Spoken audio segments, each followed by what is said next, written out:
We are live. Hi everybody and welcome to Kind of the Frostmaiden, Frosty Bugaloo. I am your host, Alex, the Mad Cartographer. Welcome to our engaging stream. Tonight's session is going to be a little bit more different because we've lost 2 players. 50% round of Frostmaiden, 50% of the party.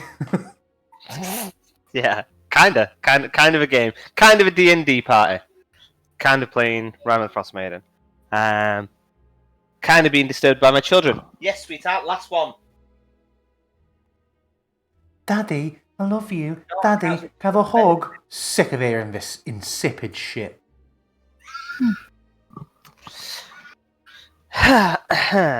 Sorry about that, folks. My children decided to time it just as the stream started. And then start screaming blue murder in the background. Yeah, pretty much. So we lost half the party, so we weren't sure whether to just cancel because we've not been able to play for a few weeks for one reason or another. And so I kind of offered it up to the folks saying I'm willing to kind of run something.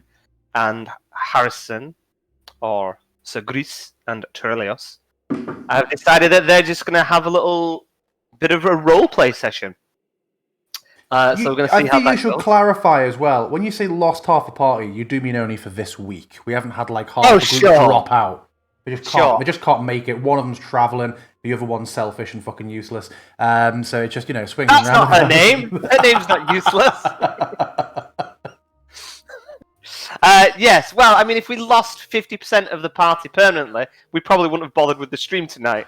And we would have probably been looking for other players. No, I'd be getting Nikki in. No, I couldn't get Nikki in because then our viewers would go down by 100%. I don't know who Nikki is. She's like the only consistent viewer so far for this one. Uh-huh. She pops up like, no session tonight, guys. No session tonight, guys. Like, no, not tonight. And she went, it's fucking Aggie, isn't it? She did not. Well, she's very nice. Good. So, yeah, I don't really know what's going to happen tonight now, but we'll see, won't we? Yeah. It'll be interesting. I'm going to listen to you guys RP, facilitate where I need to, get involved if I have to, and if we feel we need to go, do you know what? Let's just call it a night. Yeah. We will also do that. It's not a failure if we end up not going for a full 3 hours. It's like getting deja vu there. So, when last we left, we were in Hundlestone.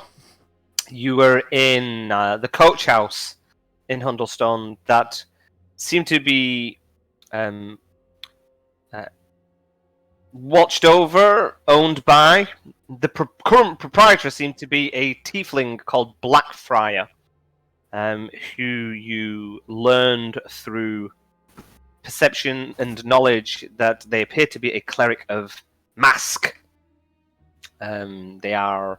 Is it a Maskite? Is that what they're called? I can't remember. I think it is, Sounds about right. Sounds about right, doesn't it? Let's have a look. Blackfriar. Let's get this boy's deets up. Mascarons, they're called. There we go. Mascarons. Not in my setting. Well, we're not in your setting, so that's my setting. Mascaron. I knew that. I was supposed to be Maskite. Yeah. Okay. Did you double check it? Did you not believe me? No, as in I would have always thought it was Maskite, but fair enough if it's Mascaron. Mascaron. I imagine I've done that to try and get Masquerade. Quite possible. So, Mask, for those aren't aware, Forgotten Realms, he's the Lord of Shadows. The god of shadows and thieves in the Faerunian pantheon, a loner god, most often associated with thieves or those of otherwise ill repute.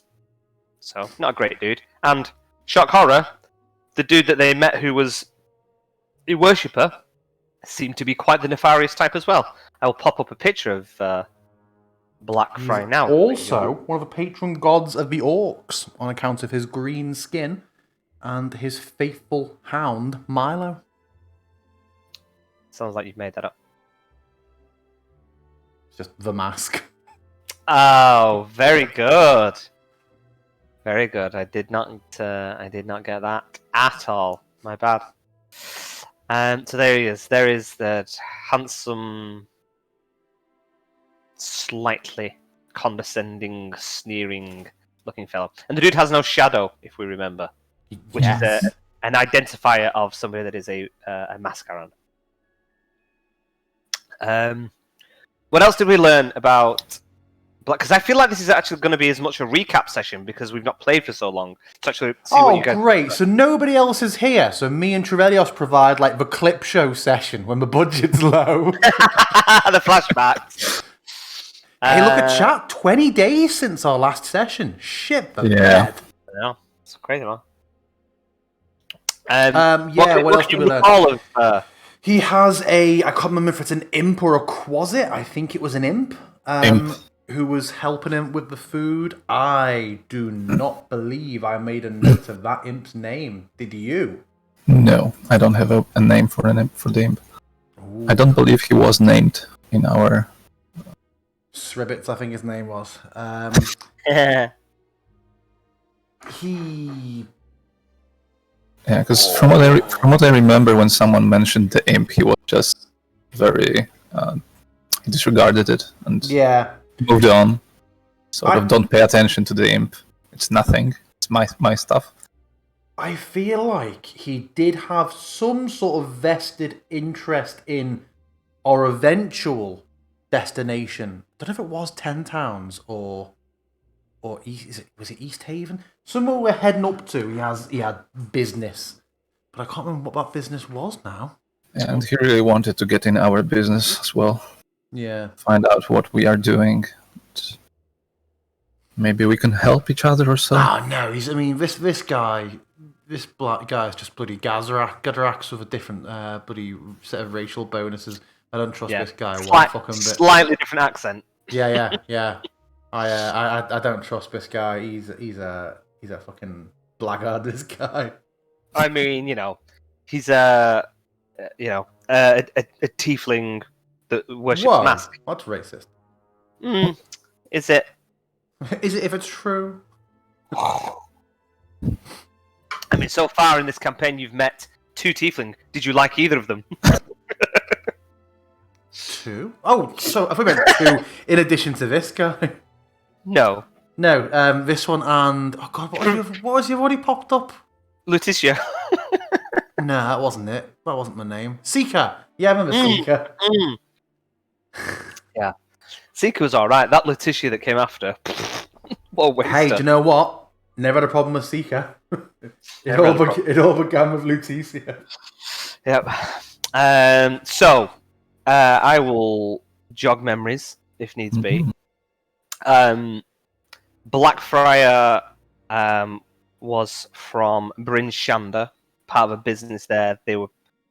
He said he operated with others caravans that would travel between the 2 places.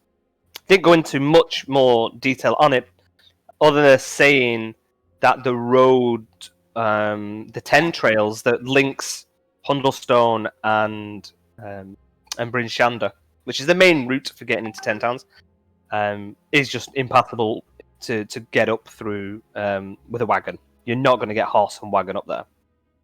And he was saying that he had the ability, which you now can presume to be the divine ability, to get a message to his people in Bryn Shander, and they can send sleds that will meet traders halfway.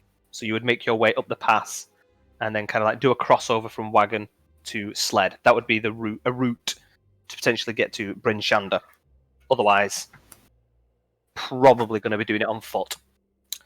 That was about as far as it kind of got with that. And obviously the people that are here are kind of waiting for this winter to pass over so that the roads become more traversable. Thanks, Letitia. Thanks, Letitia. And so everybody's kind of like corralled in this coach house that they seem to have been here for an extended stay. And Blackfriar is an opportunist and trying to make the most from it. He was originally going to try and charge you all, I believe it was 15 gold pieces each for staying the night. And then you're like, no way. And then he put the price up when he felt slightly insulted. But then Letitia made a deal with him and said, how about I give you this puzzle box, and if you open it, when you open it, then we'll start paying for our rooms. But until then, we can stay for free. So he's headed off upstairs for the night with the cube in hand that Letitia had put a few coins in, and the four of you were left at the table, and you had just been served up some food by the imp, who carried in a big tray on his back. And this is where we begin, and I'm going to say that Eileen has been very quiet. She was quiet for most of the day. She's been quiet since the events of the Church of the Ribboned Hand, with everything that happened with Father Denro. The whole stuff with the ghosts and stuff that's going on. And she's been quiet, and then she's seen the imp, and her head's a little bit kind of all over the place. She's quiet for a bit, but then I'm going to say that she kind of stands up and she says... yeah.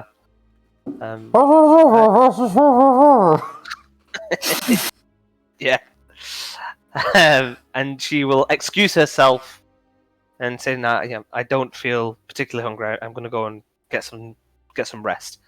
And then, as she excuses herself, Letitia isn't kind of looks between everybody, and she picks up her plate, picks up one of the drinks that's been brought. She's like, "I'm going to take this to my room and get an early night.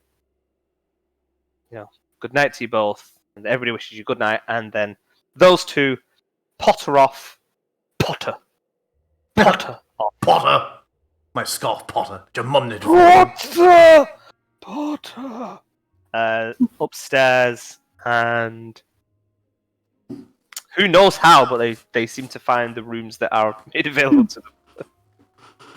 And that leaves us... No, wait, Eileen, come back. I wish to speak to you. That leaves Torelios and Sir Gris sat at the table, eating... Can we remember what we were eating? I think you said it was mutton or lamb or something, wasn't it? It was some sort of... Sounds good, whatever it was. Probably knowing this guy. Someone who my notes are not that extensive. I can't remember what it was. Not vastly important. You can have whatever you want. We'll call it mutton with soft beans and... I'll have extra feet stew. Feet stew and a side of Rorek. Oh, God. Rorek Tartar. I found his tribute card the other day again. Nice. So Rurek was a character from a campaign that I ran with Harrison. Harrison made the comparison before that Blackfriar was a lot like Gadrax. Gadrax is a character that ran this little tavern and basically killed the NPC. And that they tried to stiff this guy who was a bit of a bad dude, and he basically just daggered him to the eyeball. No, in the ear. It was in the ear. They forced his head down the side onto the table, and he just grabbed the dagger and went right through his ear, and just did him. Just did him there and then. So yeah, they didn't like Gadrax. No, absolutely not. But we loved Rorek. Rorek was fucking amazing. Rorek was great, but then Gadrax was like, he had they were trying to go on this little voyage, and he supplied them with a load of meat, and undoubtedly they were all super suspicious that it was just Rorek that had been cut up and cleaved into hunks of meat rations, and they were right, it was. Anyway, enough of that superior campaign, let's get back to this one. So, the two of you are sat at the table with your mutton, soft beans, a side of leafy greens, spring greens. Fucking hell, where do they come from? It's all winter greens, isn't it? It's winter greens. Winter veg. Oh, I mean, it's the same thing, but we're technically in spring, so they just rename them. Just change the label. Yep. So it is the two of you. I wonder why they have retired so early. Well, it's been quite a day. 20 days, in fact, I feel. At least for Eileen, Lutetia didn't really do much. She's... You're so mean, Lars. She's been quite preoccupied with the cube through the last couple days, I suppose. Barely ate, barely slept. Always had this thing. It's hardly even spoken. Oh yes, that too. Well, doubtlessly, stopping I do wonder concentrating what was inside. I don't believe she shared that. No, she didn't. But can't be anything particularly large. I imagine some amount of coin, or perhaps a jewel or a gem. Doubtlessly, I imagine we'll never find out. I'm not necessarily sure about that. She's been quite willing to share the riches that we have found on our way, even when not asked to. So I imagine if it were something so banal, she might actually share that with us soon after opening the thing. Besides, I'm a bit worried by the fact that she was so taken by it. It did seem to make a big impression upon her. You can make a point to ask her in the morning. Oh yes. I definitely expect some explanations as to what the whole thing was about. She seemed a bit reluctant to share the details. Blackfriar does not seem to have been as taken in and intoxicated by it as Lutetia was, so perhaps it is more a personality thing than the puzzle box itself. Maybe. Or maybe it was more what was inside. It was so tempting. Oh, I'm going to ask, but this is very dramatic food. It is very dramatic food. I clutch my throat as a bone lodges itself. Oh, dude. I just didn't want to go to my classic tavern. I was like, that sounds okay. What's the name of this one? This is called Dinner Talk. Oh, grim introduction. Didn't see that bit. I forgot what I was saying now. That threw me with some crescendo. About Blackfriar and how he was yeah. more willing. No, he was less taken by the thing. I hope her gambit was wise in negotiating a free stay until he completes the puzzle box. I would be quite frustrated if he came down and had immediately managed to open it. We still haven't really made a final decision whether we wait until the militia gathers from surrounding cities. What are your thoughts on either option? Well, I do believe we should probably move as fast as possible, to be honest. I think we have tarried long enough and now we're going back. And it might be right to take care of the Frostbeard problem, but we kind of were following someone. We are not the only ones who want to get to the whole Netherese thing. But I'm still not exactly clear on what it's supposed to be and what we are gaining from it, apart from serving the man from Laskan, the elf. I forget the name. Jolaxel. Oh, yes. So yes, I would much rather go back to that rather quickly. Possible, of course. The orb, and I drop my voice. If I recall, its purpose was that it was able to identify or locate other relics of Netheril. So to someone in the business of collecting treasure or artifacts, good grief, I apologise, my telephone, allow me to silence that. To someone in the business of collecting such artifacts, either for financial or arcane purposes, it would be a tremendously useful and valuable item to possess. Yes, the orb itself is valuable then. And whatever we can find with it, I suppose. I dare say Jolaxel will want to take ownership of it.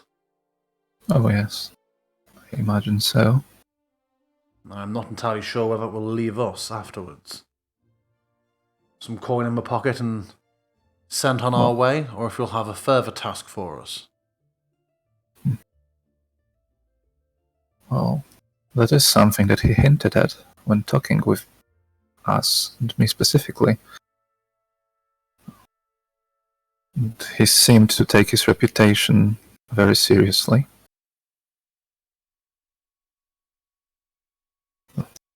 Well, I suppose he does have an aura of a shady type. I'm not sure where it leaves me in terms of his promises.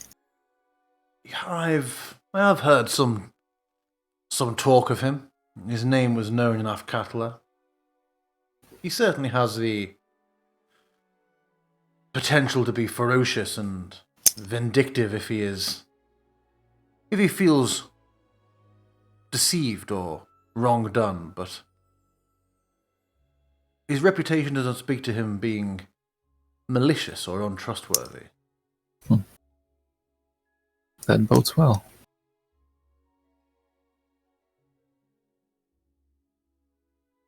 How's your food? It's serviceable. What would you... Forgive the mild interrogation, but I am deeply interested about your homeland.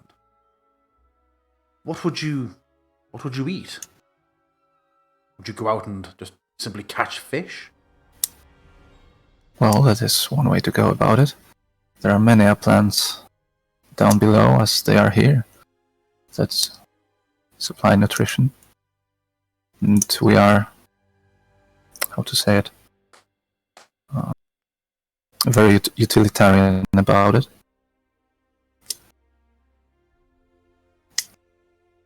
Not so much for chasing the most wonderful of tastes and flavors, like you seem to be.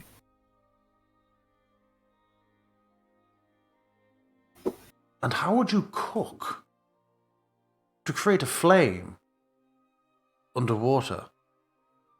A great many things about it confound me. Well, it is an unnecessary thing, isn't it? How do you mean? You ate raw? Don't you ever take things as they are? Just feast upon them?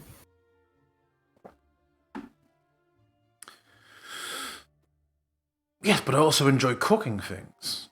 I cannot imagine raw fish would be particularly pleasing. Well, your teeth are not made for it, I don't imagine. I mean the texture. The way the meat handles after it is seared. You have tried fish cooked since you came to the surface. It is different, yes. Certainly, a different taste. Well, Many perhaps one day I things shall are different try here. it your way. But perhaps not.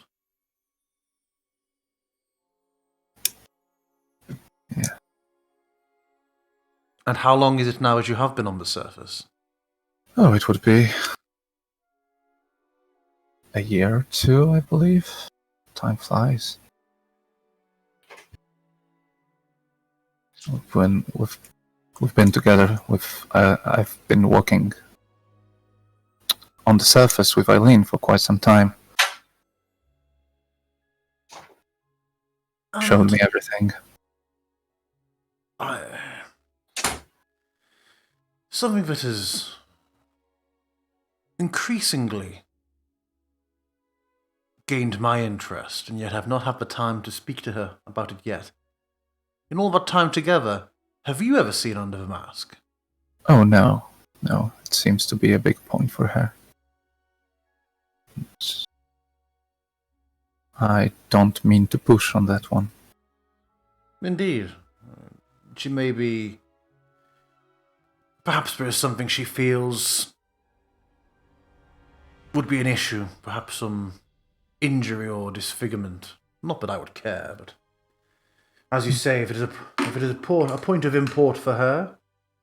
Yes, it seems deeply we'll respect personal, it.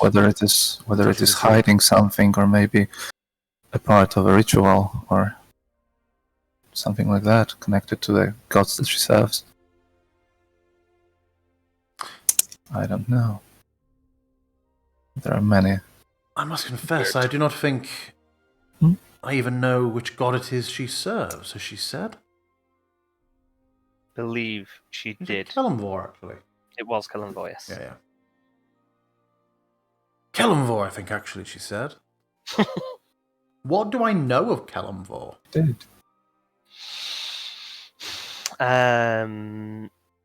Let's have a look. I didn't ask you to roll, did I? Just assumed. Never assume.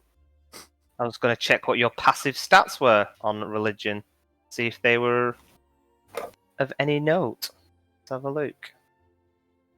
My passive religion is 12. Passive religion as well? Okay. I mean, he's a big enough deity. In the Faerunian pantheon. I would say most people have probably heard of him. Whether, to what extent and what detail is going to differ from person to person. I don't think he's tied with any of the triumvirate that you worship. Okay. So we'll just say that you know that the general stuff, that he is the Lord of the Dead. He is the one that judges those that head to the afterlife. I don't think you'd know necessarily any of the details and the ins and outs. But I'd say it's probably enough knowledge to those that are tied to deities in some way, which I'd say you are, even though you're not a cleric. You seem to have your ties to your deities. I'll say that you probably also knew that he was Kellamvor Lionsbane. I'd say that's not such a historic secret.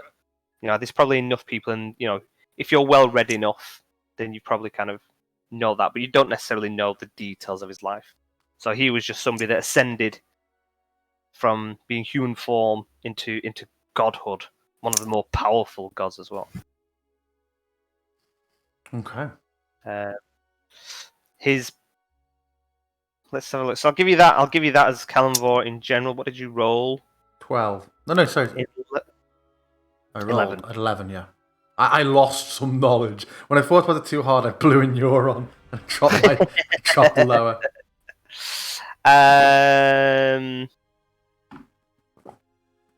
Yeah, so I'd say that you would make an easy assumption that generally those that worship Kellamvor would have a more pragmatic approach to death which is hard to judge whether Eileen has that, I guess, at this stage. I'll go and ask it. Oh. No, never mind. Well, I mean, she seemed to have been quite unsettled with what happened. But I think she's also made mention that she's only more recently come to her powers, so she's not necessarily been a long-time worshipper, or at least not quite as devout to have been bestowed divine abilities. And so she is potentially still coming to terms with what her role is, maybe. Okay. But yeah, from what you know, she seems to be doing the main stuff, helping people deal with death. That's kind of like a big part of any Kelemvorite. So what sort of places have you and Eileen travelled together since you joined up? Well, mostly all alongside the coast. Mostly in search of my family.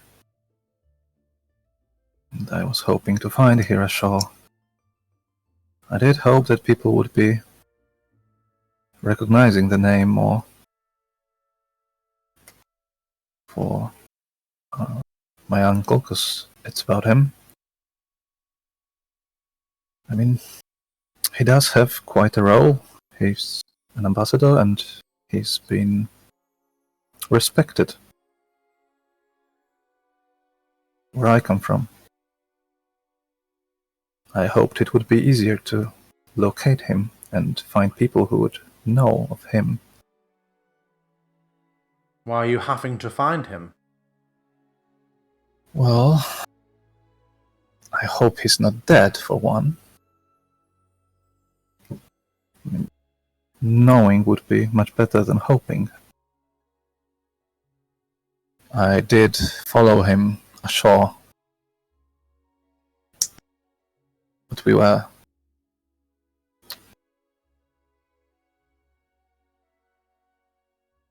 I lost him, I suppose. How? In a storm.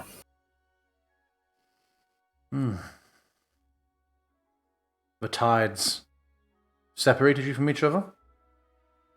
Yes. By quite a distance, I imagine.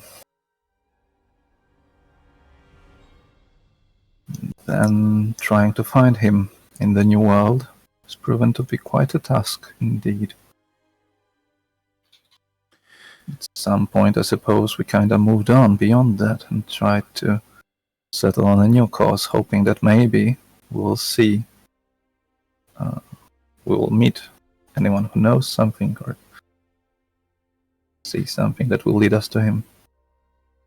And if he were to be an ambassador and was travelling to the surface and you were following him, was that your intent as well? Or were you simply escorting him?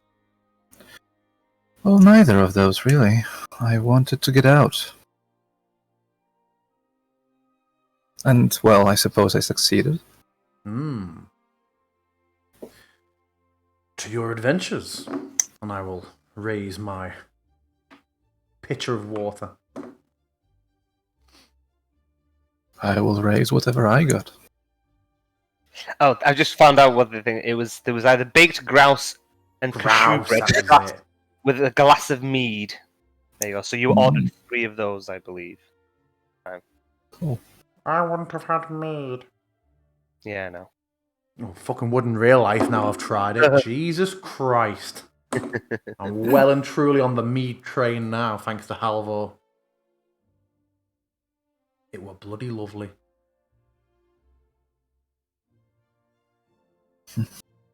Yes, I'm still sort of searching my place, I suppose. Wasn't to be down there. Maybe I'll find something better here. You seem to be feeling quite well about where you are. Or is it a false impression? Quite well. Well, you mean, isn't this the strangest mutton you've ever had? There's some teeth in it. No, quite well. What do you mean? I mean, you seem to be comfortable with your role, with your mission, I suppose. You seem to have decisiveness. Seem to know what to do. I'm in good company for the most part, I feel. I know my role in the Order, and regardless of how our day-to-day activities turn out, as long as I keep my good intent, then for better or for worse, I'm still fulfilling the purpose of the Order. And yes, I enjoy the company I'm with.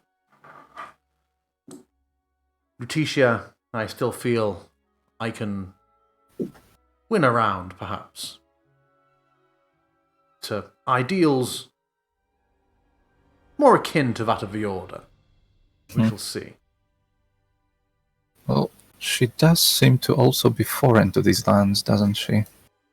Indeed. I suppose she takes a bit of a different approach than I do in those terms. Her attitude to me so far seems somewhat self-serving, but in an innocent enough way that I attribute it to youthfulness. The way I'm looking at it, if I can convince her to take the values of the Order to heart, if she is travelling from plane to plane, what a force for good she would be. Yes, maybe, but she does seem to take her moral code from the place she's been before, I suppose. I'm starting to build my own anew instead. What a set of surface morals. I suppose. Trying not to follow blindly what I've been taught down there, I suppose. And what is the philosophy down there? How does it differ to up here? Well, from what I've seen, because I cannot speak for sure when it comes to you and your Order, but I do think they are quite alike. Your Order, I mean, not all people who live up here. We do take our mission, I suppose you could call it, our calling, to defend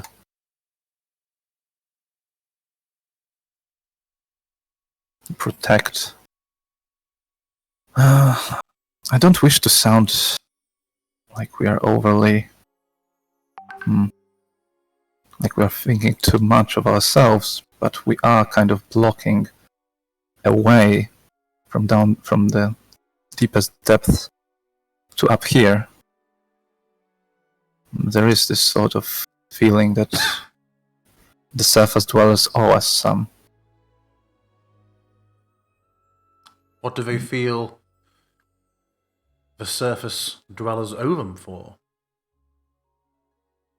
For blocking the dangers of the deeps from keeping them even lower than we dwell. What are such dangers? Oh, those are many, and I do not think it would be wise to share that. I mean, it wouldn't be expected of me, certainly. Humour me, though. We are companions, are we not? Oh, we are. If you don't know in character, that's fine.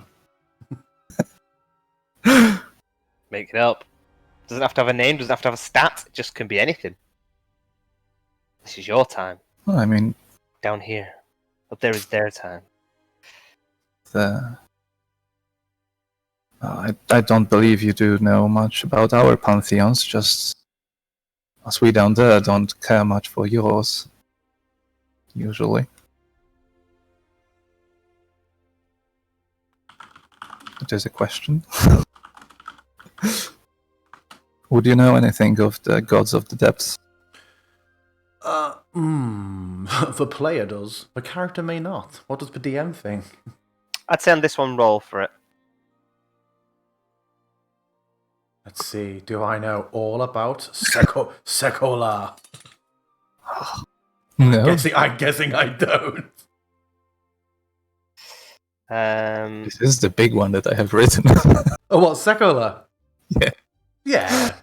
What about the Sahuagin boy and his two-headed shark? I would say that you probably don't know much about those of the deep.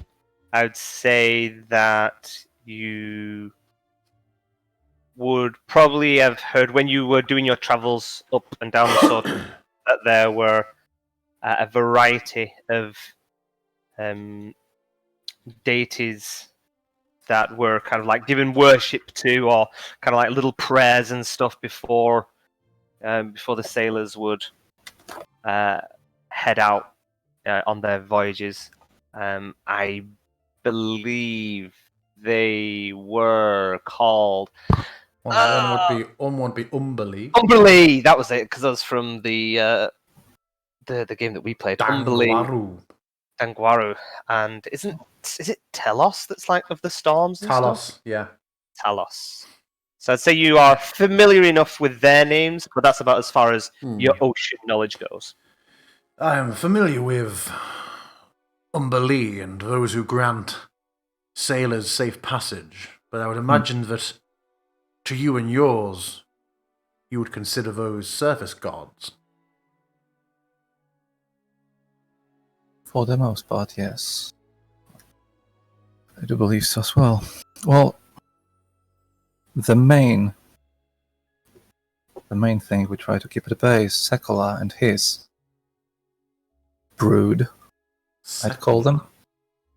Yes. Are you familiar with the race of Sahuagin? I don't believe I am.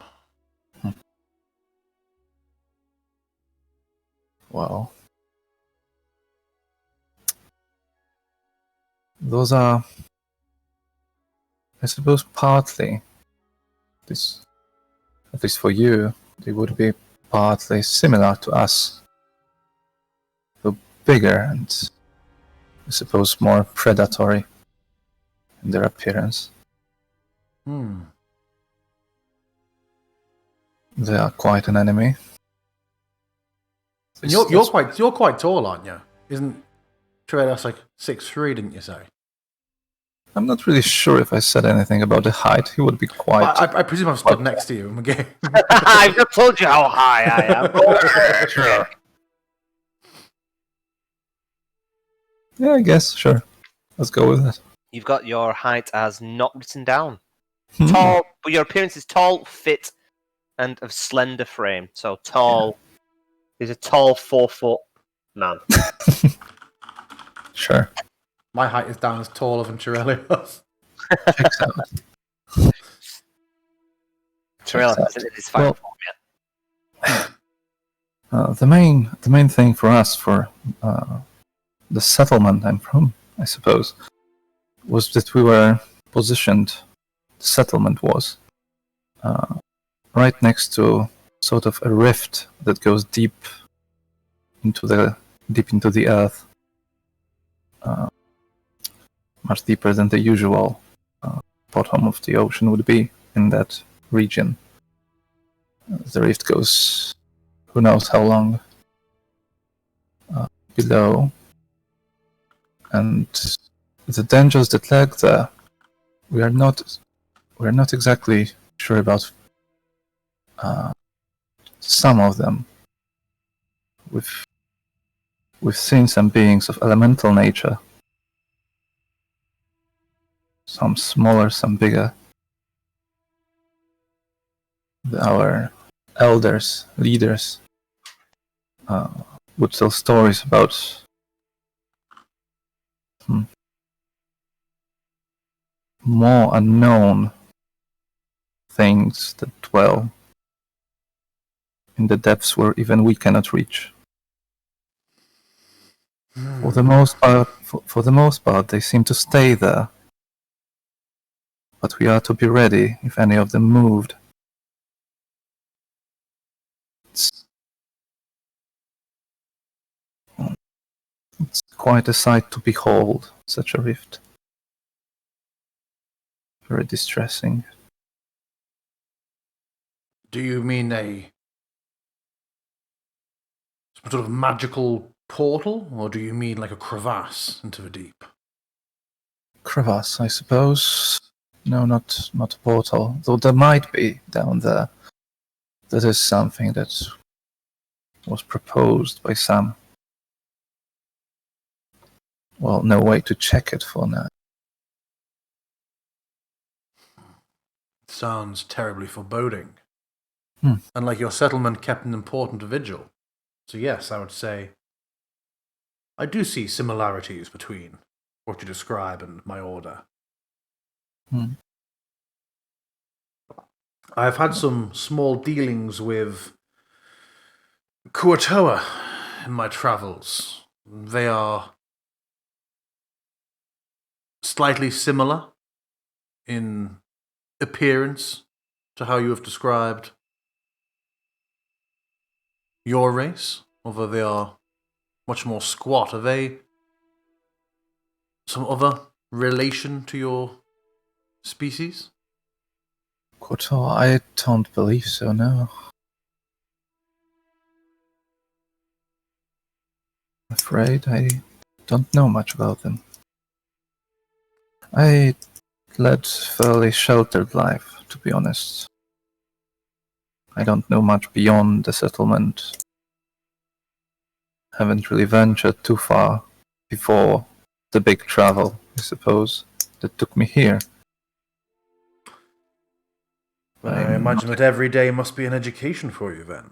Oh yes, that is certainly true. Especially the last days have been very fruitful in this regard, I suppose. They have been that. I would not have expected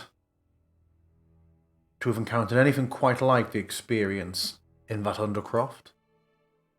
It was distressing. How did the murderer even manage to return as some sort of spirit? Was it by his own design? Was it just the sheer malevolence of his spirit once he passed? Or was it by somebody else's bidding or invocation that he became so? Because if the latter, there is still work to be done there. Well, that might be, but do you feel like we have the time to spare for every single thing that might require our attention on the way? Don't you feel any urgency in our situation?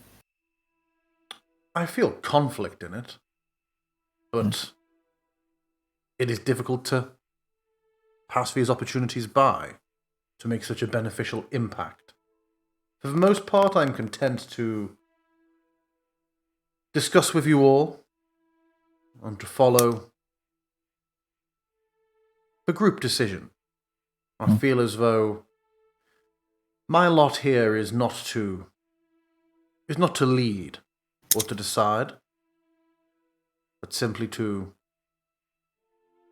ensure whatever decision is made, the group is protected to the best of my abilities.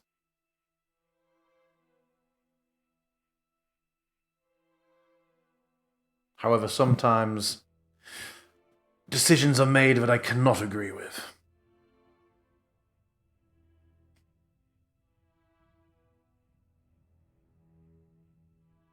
Just the sparing of Frostmaiden in the first place.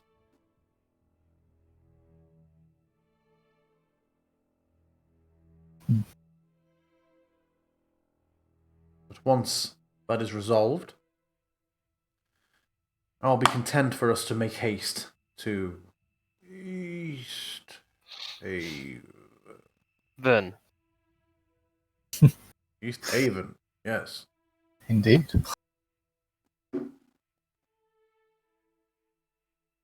If you were to find your uncle, what would you do then? Continue your travels with him, or return to your settlement? Well, that would highly depend on the state that I would find him in, I imagine. But I don't think I'm likely to change course now.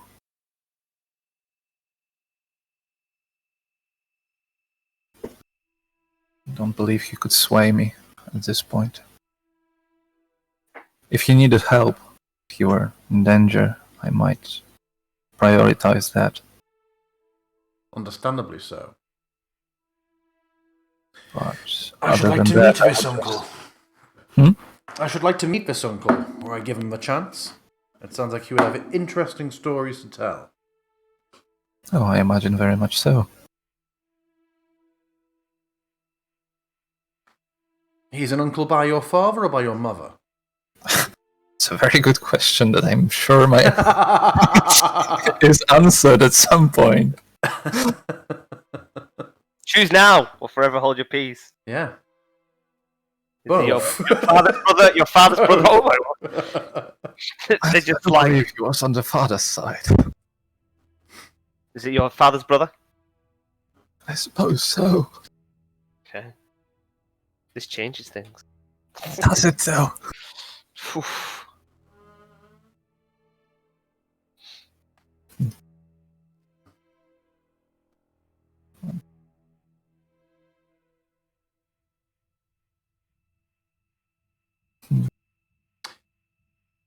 And I imagine I'm picking away at my food while all this is going on. So,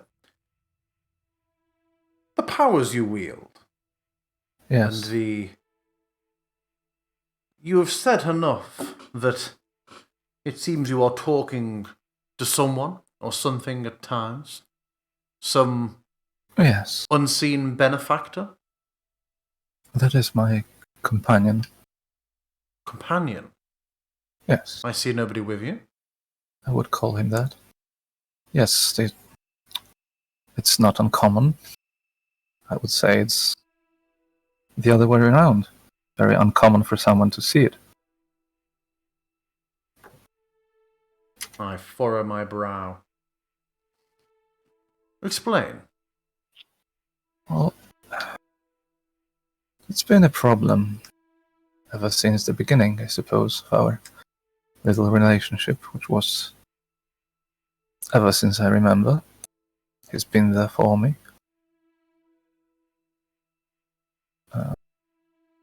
Ever since I remember, I could do things that others cannot, or that others have to learn.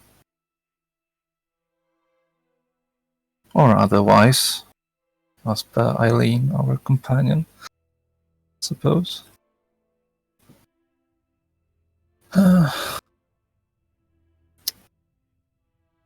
I'm afraid I will lack for answers here, for I do not entirely understand that I haven't yet found anyone who would.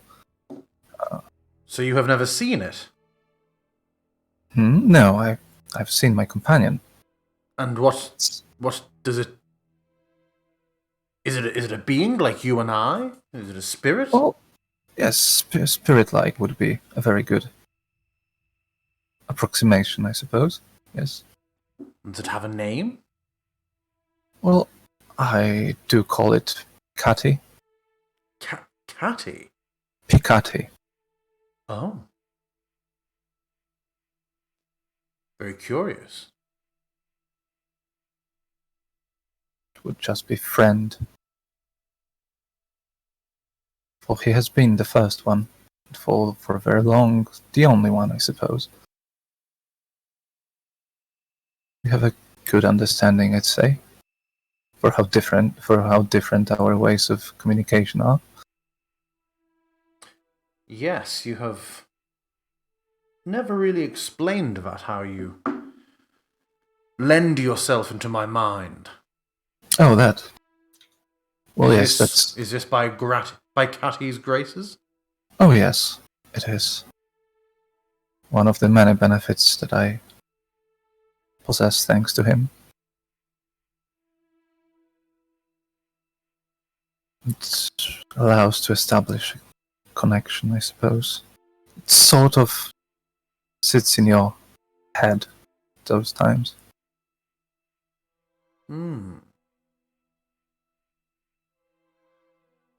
It is curious. I find it interesting to watch you work, for lack of a better word, during our engagements. I have not seen, in my own experience, magic use such as yours. I have not as well. And it was also quite unusual for my family and people who live down there. So it's not something common for us as well. Yes, as well.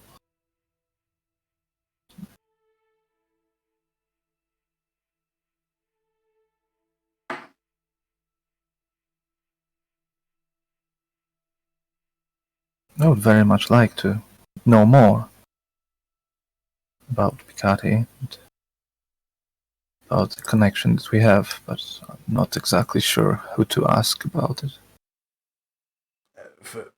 Forgive me if the question is overly simple, but have you asked them? Do they speak to you clearly and directly as you and I are now? Sort of, sometimes. But that is absolutely no. No lack regarding deepening the understanding, I suppose. Perhaps that is something that, if we encounter a learned practitioner, can tell you more, or perhaps it is simply something that Picati will share with you in time. Do they ask things of you? Do they ask service of you? Not usually. So it did sort of pull me towards the north. I do believe it wants to go there. Wants to go there? Yes. That would be my interpretation, and I don't have anyone who would have better.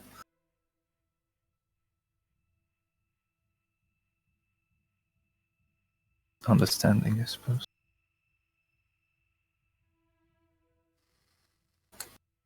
Oh, that is something we shall have to keep an eye on, is it not? See what Picati... Well, I'm always keeping an eye on him.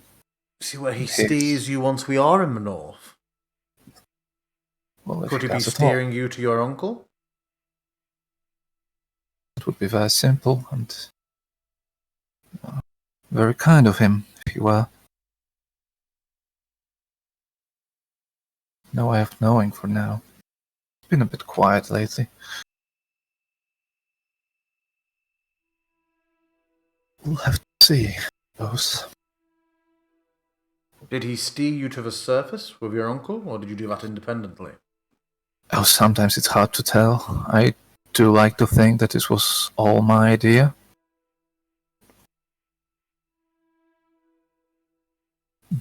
You will notice that Turilos is sort of shifting uncomfortably at some point in this conversation, as we're delving deeper into the Picati connection. You look uncomfortable. Would you rather I spoke of something different? Well, do we have any pressing business to talk about? Do you feel? I suppose most of our directions would be best taken when we are all together.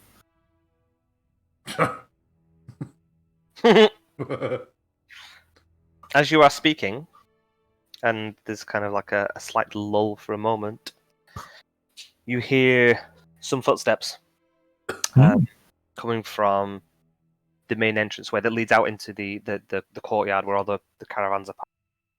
And you kind of hear two sets of footsteps, and as you kind of like glance over to the door, a gentleman steps in. I say gentleman. He is wearing rough traveling clothes. He looks like he's a little unshaven. He looks like this fellow right here, actually.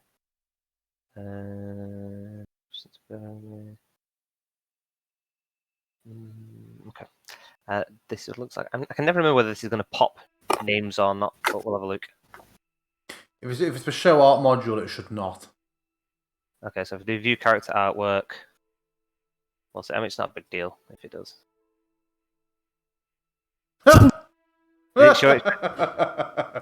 He looks like half Neville Longbottom, half Colin Hanks. I'll take it. Is this this person doesn't exist thing? No, sorry, the blender thing. Without breeder, yeah. Does it show his name? It does not. It shows that he's got the weirdest half mustache ever, though. Yeah, he's like he obviously can't grow Willy One Whisker. Mustache. Yeah. So he comes in a little bit, looking a little bit rough, and then kind of like right at his tailcoats. There is a little girl. And he kind of like comes in and he's like looking around and kind of catches glance of you and then kind of like squares his shoulders up a little bit and he's wearing winter clothing. He's not like got a big coat on or anything like that. He's obviously from, he's from somewhere in the where all the caravans and the wagons and stuff. The little girl is dressed in this big thicker coat. He's got this little hood. Kind of like pulled up a little bit, and she's kind of like he like tucks her behind his legs a little bit, and looking at her, she's around 4 years old, little sweet thing, and she's kind of like trying to peep around his legs, and he's trying to keep her from staring at him. She's kind of like watching you two over at the table, and this gentleman is looking around, looks over to yourselves, and you've not seen Blackfriar around, have you? Well, he was here before, and I do believe he vanished upstairs at some point. Right. Okay. And the little girl, and she starts waving down towards the kitchen, and looking back, you see the little red imp. He kind of like gives a little wave, and kind of like ducks behind, and then she like gives this little giggle, and then she ducks behind the man's legs, and they're kind of playing this little game of peekaboo with each other for a minute. He goes, and you kind of like watching the imp. You see him look up at the stairs, and then he kind of ducks back away for a minute, and then comes scuttling out. And he's like has another look up to the stairs to make sure the coast is clear. And the guy is just kind of like okay with this imp. He's got his eyes on it, but the imp kind of like goes over and gives her a bit of a bread roll and what looks like a bit of a cutting of some grouse, and she whispers something to him, and like takes it off to him and gives him a little embarrassed smile, like, and he scuttles back off into the kitchen. Huh. Well, truly, I am glad that Eileen was not here to see this. And the man says, if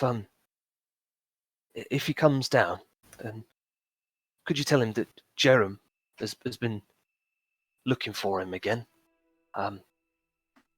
Jerem.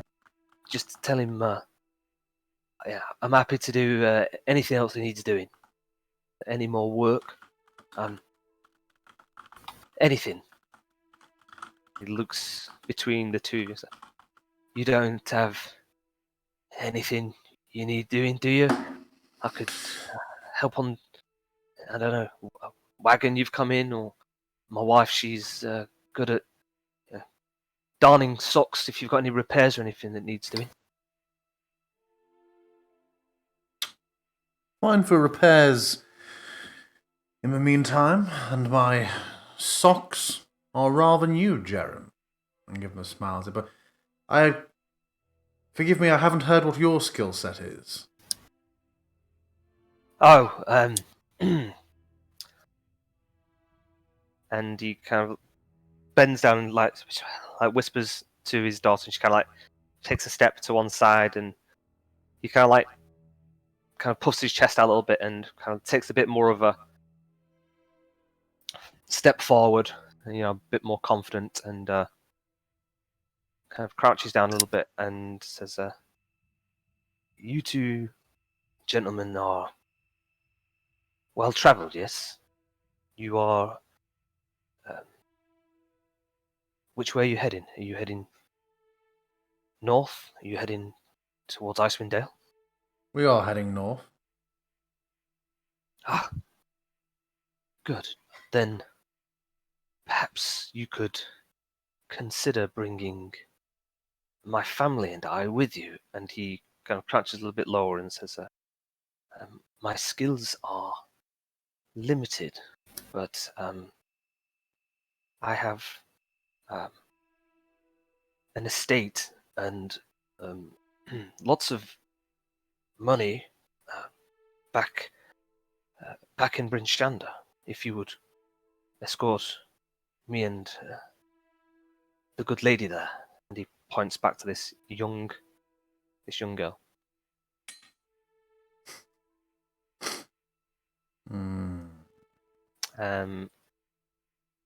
I didn't ask for a role, did I? You were just presuming that you needed to make one.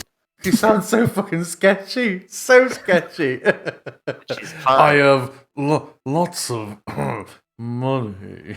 which is fine.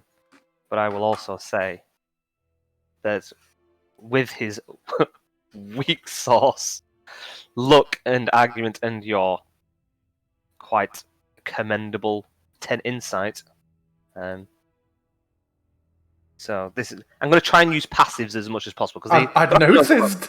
This is the week of passives. But yeah, it's because they never get used. It's like you don't need to roll an insight check to see whether this. It's obvious that this guy's, but yeah, so it doesn't hold up. He's not confident about it. It's a little bit too strange. He's definitely not dressed as someone that you would believe has an estate. Yes.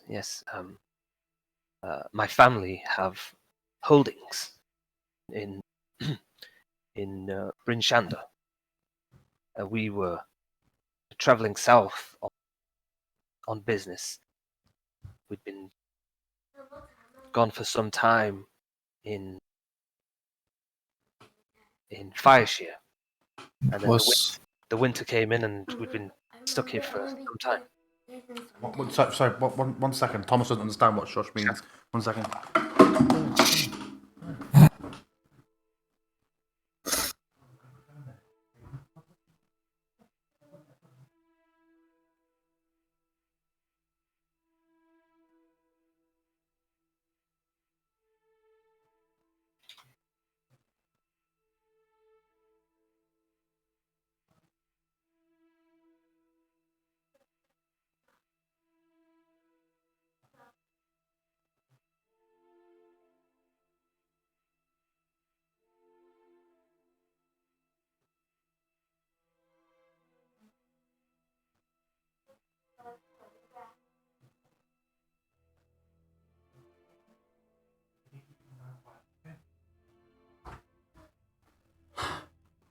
Okay, night.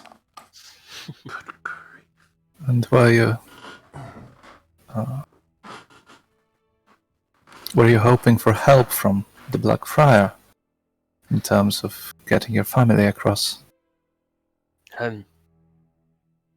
Yes. It would seem that his is the only way that guarantees a safer passage from up the Ten Trail.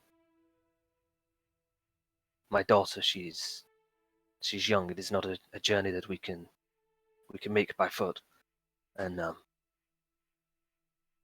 we seem to just be stuck here at the moment. We don't have money on us, and so can't pay the prices that the Blackfriar is demanding for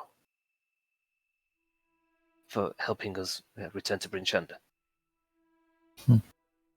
But if you have the money and you intend to go, then if you could bring us with you, then we would pay you more than you paid. We would cover your journey, and then some. If you can take us with you.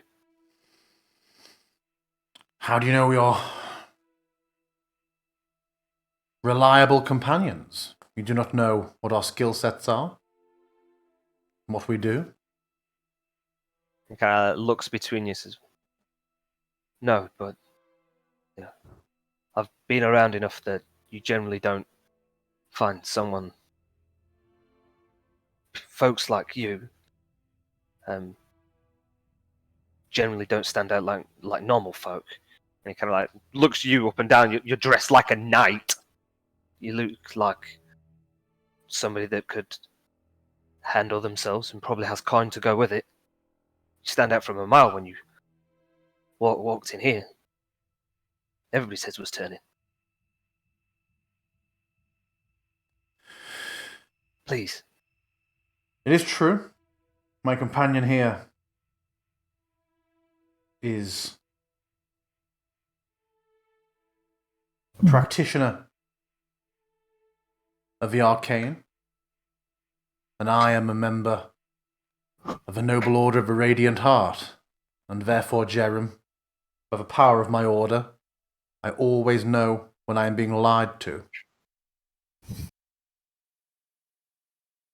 I don't know. So tell us the truth of it.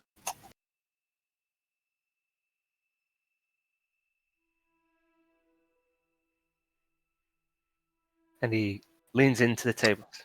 I just want to get my little girl home. I just want to get her back. That's all. We can't stay here. We've got nothing. I'm working and working and working. I'm trying to make enough coin to pay his prices. To get us back home. And I can't. I've got to feed her. My wife and I are barely eating. The people here, they try to help where they can, but everybody knows they're stuck. Everyone's trying to help themselves first. That's where it's got to. I don't mean to lie. I'm just a desperate man. And that's the truth of it. Do I There's no think money. this is the truth of it? Oh, I mean, sorry. Did he just say there's no money? Yeah. Yeah. So I mean, and he's like, he's got tears coming. He's like, there's no money. I'm sorry. I didn't mean to lie. I hold a hand up, and I look to the girl. I say, "What is your name, girl?" And she kind of like ducks away behind the corner a little bit, and then he says, "Come on, it's okay. Come on, don't be shy." She kind of like comes over, and you can see now she's kind of holding this tatty, long-eared bunny, like stuffed bunny rabbit. Espeth. And she kind of like tucks into like her dad's legs, and she's like just about at the table height. Yeah. And she gives you this big smile, but she's shy. I will lean towards her slightly and lower my voice and say, "Do you know what that imp's name is?" And she like looks a bit confused. What's imp? Your little red friend. Because I do not know his name, but I would like to. And she looks over to the kitchen and smiles. Says, he calls himself Zol. By the power of the true name, I invoke. Kneel before Zol. I will nod. Zol? He pops his head round. Yes? I would be most grateful if you could cook up 2 more plates of this wonderful food. Is that something I can pay you for? Yeah? And he kind of comes out, like, cautious. Like, just this proper little Dobby. Kind of like, looking around, comes over to the table, and you see Espeth's face kind of like light up again, just fascinated with this little creature. And he like kind of like smiles at her and like wiggles his eyebrows, like, you know. No. That is 2 more silver. I would like them to be large portions, and I would also like you to make a 3rd portion, wrapped up to be taken away. And here is a gold piece. For you, Zol. And he kind of gives it a little bite.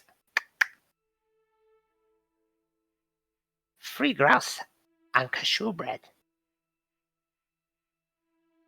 And he gives another little look to Espeth as he's like on the other side of her dad's legs, and he kind of peeps around one way, and she like kind of goes the other way, and then he goes the other way, and she goes the other way. And coming up, and he kind of like scuttles like this half skip with a little flutter of these kind of vestigial half wings, kind of like bouncing across the floor, and kind of disappears off into the kitchen for however long.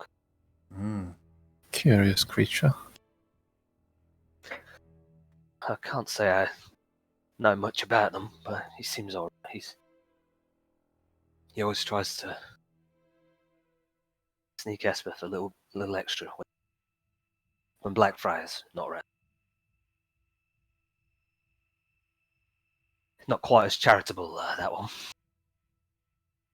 No, doesn't look that way. I imagine he would say he has a business to run. I imagine he would say that, yeah. Roll me a perception check, actually. Both of you. Oh, you want one rolling now, eh? I won't roll it now, yeah. That's the first good perception I've done all campaign, I think. I will say, like, as he's kind of like whispering down, you're now because you're kind of at the table and it's kind of beer soaked and stuff, and you've got like a drink that's been placed, but you can tell there's a bit of a smell of ale on Jerem.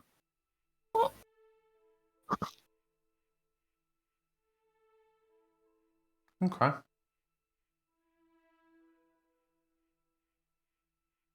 So what work have you been doing for Blackfriar yourself previously? Anything and everything, really. Helping in stables, sweeping up, moving stuff around. Nothing major. I think he tries to not give me too much work so that I can't make up enough money. Just keeps us here, keeps it convenient, you know. And he's kind of like saying it quietly and keeps casting a glance over his shoulder. Just enough to live, not enough to get anywhere, not enough to get back. He kind of puts his arm around his daughter and kind of like snuggles her into himself. Just a man that wants to get his family home, sir. That's all. And how did you come to find yourself in this pass? Well, there's no lie that we'd head to Fireshire. We came at the back end of summer. with the intention of coming back up this way once the snows had passed. And it was work that brought me here. Didn't want to leave my family back home, but I do have people that I have to look after back that way, that need me to be back that way. But sometimes there's not much work in the Dale, so some of us travel out where we can.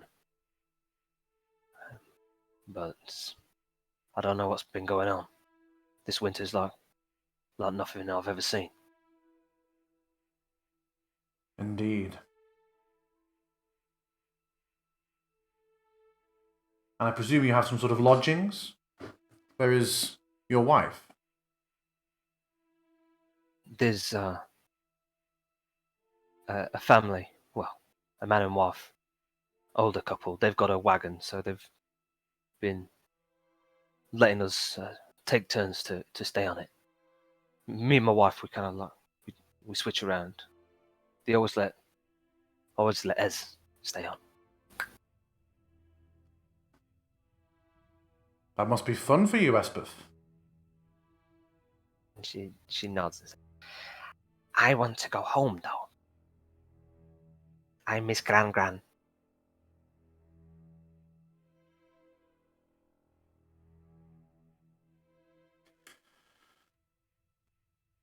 How much remains in your debt to Blackfriar before you can afford his services? I mean, no debt, but he's charged. And even as he says it, he just kind of like, to arrange things, it's 200 gold pieces. 200 gold pieces. People like me, people like these folk out there with the wagons, they haven't got that kind of money. 200 gold pieces? We're not the kind of folks that, and no disrespect, that can just give a gold piece to a stranger, buy them some food. The absolute power play in the food arrives. I just start eating both plates in front of them. So, Blackfriar, he knows what he's doing. For those that can pay, then it's a good payday for him, and he'll do whatever magic it is he says he can do. But for everybody else, they're just waiting here. And then it gets to a point where they're getting hungry themselves. They're going to have to trade what they were supposed to be taking back up to Bryn Shander. He's just got everybody trapped here. I don't think he wants anybody to leave. He's doing all right by himself. Yeah. 200 gold pieces is the price. There's only a handful of people that I've seen passing through this way that've got that kind of money. Some have already gone. And there's another fella back there. Seems like he's dead set on heading to the north as well, but has little interest with traveling with. He kind of like hugs his daughter and kind of like gives her a little smile. So, remind me or clarify for me, because I feel like I've missed some vital detail. Sure. What is it that Blackfriar is not preventing them from leaving? What is the service that he provides? You mentioned the sled dogs. Yes. So does he just provide the sled dogs which make the journey seems impossible without them? So, the ins and outs of it are, which haven't been necessarily, I don't know how much was divulged, how much has been forgotten, overlooked, or without being too on the nose. It's been 20 days. So, the situation is that people cannot travel from here to Bryn Shander by wagon because they will just get stuck in the snow. Once the snow gets up there. So what he can do is he can arrange to have sleds meet people at the point where their wagons won't travel any further, and they could cross over their people, their cargo onto sleds, and then take them the rest of the way to Bryn Shander, which is, a good week's travel. Well, maybe not a week, maybe less than that. What he has the ability to do as a cleric is use the sending spell to send a message to arrange this to happen. Okay. So that is the gist of what he is offering for 200 gold pieces. I will have a sled arranged to meet you on a set day. You can kind of get to the pass, cross over, and then the sled will take you back, take you up to Bryn Shander.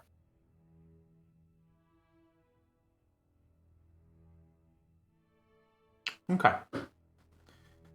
So those are the divine abilities that he has. He has the sending spell to be able to communicate with his business companions in Bryn Shander. And nobody else can. I mean, this is it. It's just like a blizzard up there. So there's no messengers that are traveling up there. There's no, carrier pigeons or anything like that. There's no way to communicate. Giant owls, mate. Giant owls. Giant owls. They're really bad at flying in blizzards, apparently. It's up to the DM, that mate. They're all right coming from Bryn Shander downhill to Hundelstone, but really difficult. So there you go. So I think it was kind of like alluded to and kind of like talked around, but I don't know whether it's just a lack of digging. I mean, you weren't at a point where you necessarily needed to talk to him about it yet anyway, so. No. But there you go. And so, I mean, in character, out of character, the bits that you know, and then we'll just say that Jerome filled in any bits that you weren't sure about.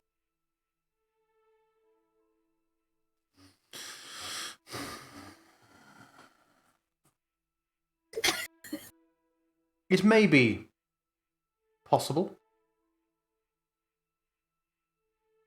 We have other companions. I would need to speak with them. And you should know that we may not be leaving here immediately. We may have business about town and to the south before we head directly into the Dale. It's fine. We've been and here for also, months. Forgive me, having only just met you, Jerem, I would also be making sure with Blackfriar that there is not some reason you seek to evade him rather than deal with him. I wouldn't want to put ourselves in a precarious position if you had not been entirely truthful. No, and of course not. Nothing like that. I don't owe him any money or anything. I'm just trying to pay my way to put a little bit of extra food in our family's mouths. That's all. I swear it, sir. I swear it. Very good. What do you think, Trevelios? Well, we're not going north yet. When we are, I suppose there would be no harm in helping someone. Bless you, sirs. Bless you both. You've no idea. I mean, it's getting difficult out there, but it's getting worse. It is true that we do not have a good idea of what is waiting for us on the passes. How difficult it might be to support such a journey for you and yours. We've had a few of the caravan folk here that have travelled up as far as they could. They didn't take Blackfriar at his word, and they've turned back. And these are skilled caravaneers. They've made this trek up to the Ten Trail, most of their lives, and they're turning around and they're saying that there's no way that these horses and wagons are going to make it through. I think there's going to come a point where most of them are just going to end up having to get rid of their cargo, leave it here, just to pay for themselves to get back home. Otherwise, they're going to be stuck here indefinitely. I think that's what he's holding out for. That he can make. Yeah. At least that's the talk of what people are saying. I think. And what of this man you mentioned that also aims to go to the other side, but does not want any company? He keeps to himself, pretty much. Big fella, looks handy, dressed in all black. He arrived just the other night. I glance at Shirelio. Would that fit the description of... I think that's Ket. Ket? Yeah. Yes, it would fit the description of Ket.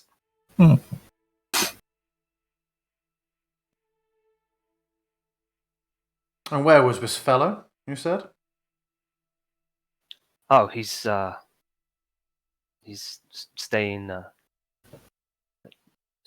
in one of the stables. He's got his horse there.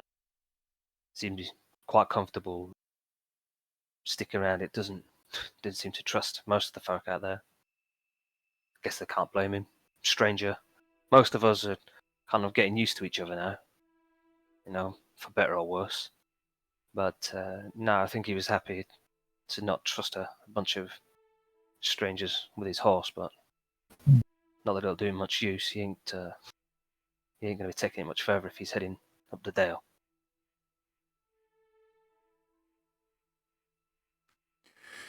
We may have encountered this fellow already, by your account of him. And then perhaps I shall go and reacquaint myself with him. Yeah, I mean, he seems all right. Keeps himself to himself. Happy to give a nod and a smile to folks, though. But like I said, not interested in having other folk with him. So it seems.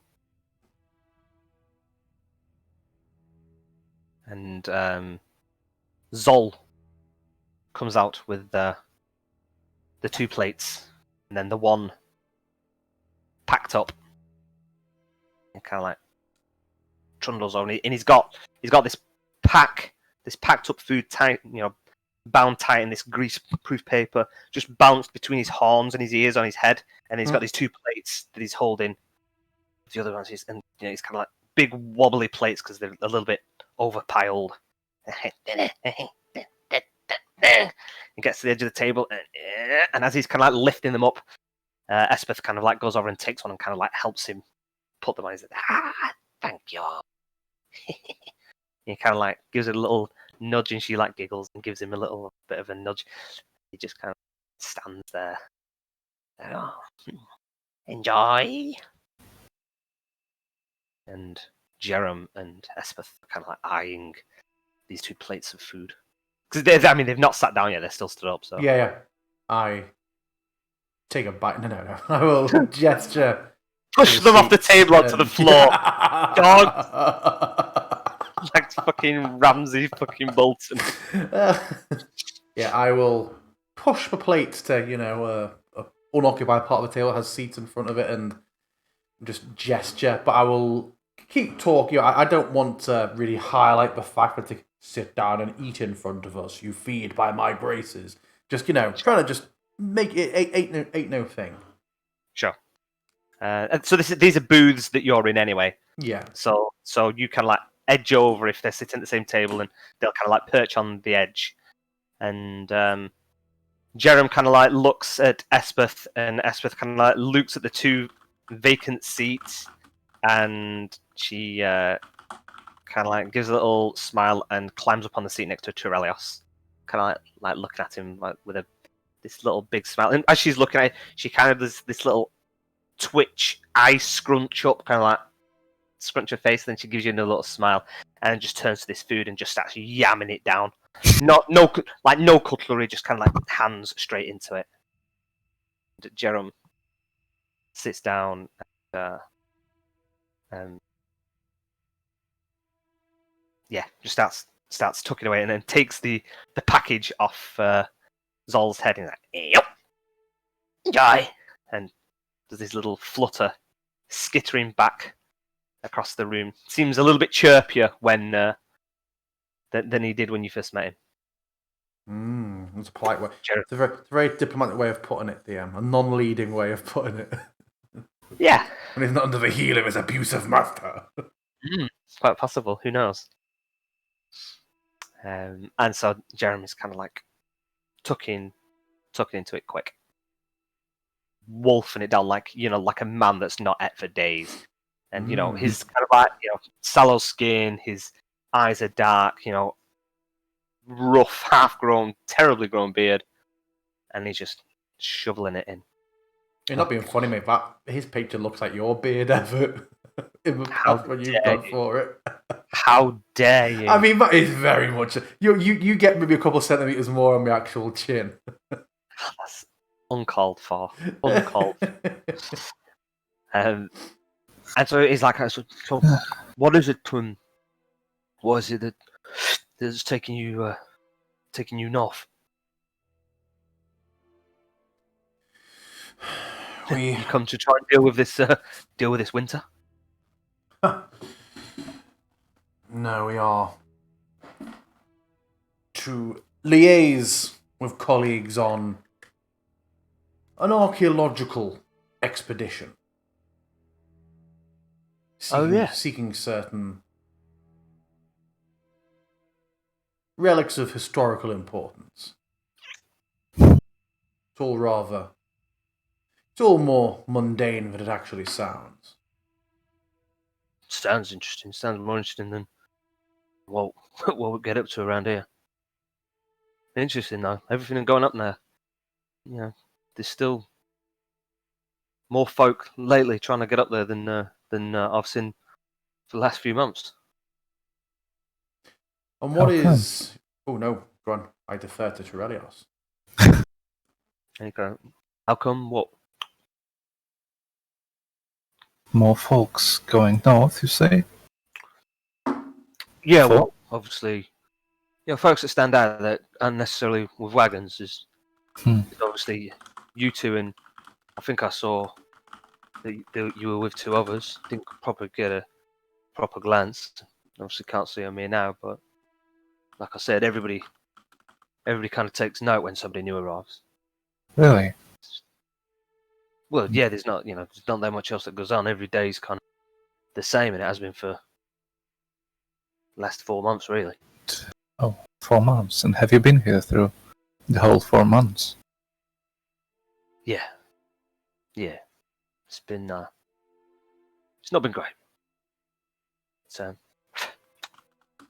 then, obviously, you folks got the other gentleman in the stables. He arrived a few days ago, and then it was only a few days before that there was the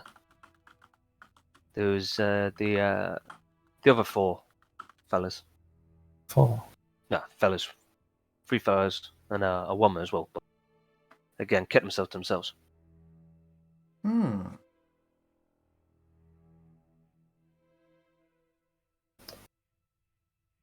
So... Friends of yours? Not yet. Do you know what their business was? A group of that size? No. Yeah, they were definitely making a point of trying to move on quickly. They didn't hang around much. They went and had their say with Blackfriar and made their deal, and the next day they were off. But 3 of them looked a bit on the rough side. Didn't look trustworthy. But then there was one fellow who just stood out. He was, I don't know, looked a bit posher. Like, I don't know. Them 3 seemed really close, and he didn't necessarily. Yeah, I don't know. Just stood out a little bit.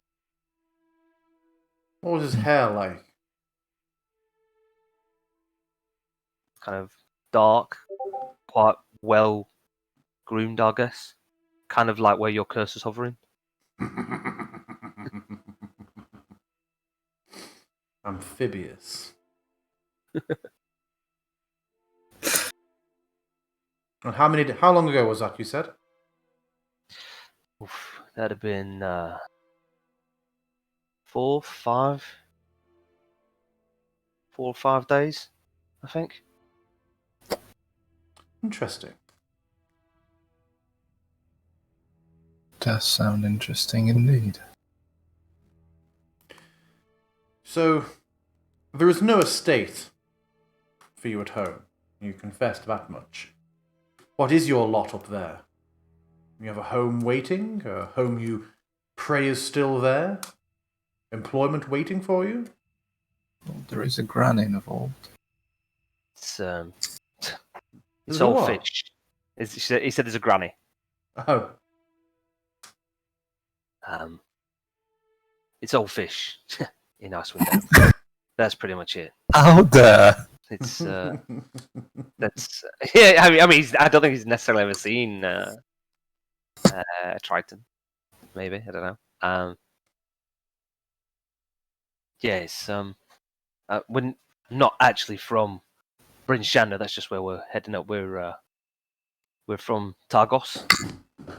It's a little ways to the north, following the road. But you know, it was getting pretty bad down that way. So the kind of when it comes winter down here, you know, we're all pretty good at ice fishing. So there's groups of us that head down to Fire Shear to help them out. They're only used to the open waters and stuff. So some of us come down for work over the winter months. Was expecting to be going back over to the Dale for by the time spring came around, you know. But well, here we are. Spring never sprung. Yeah, peculiar, right?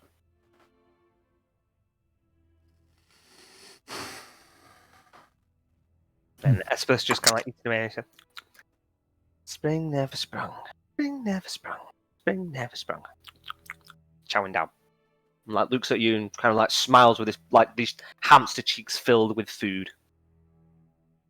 Spring never sprung. Now that they're sort of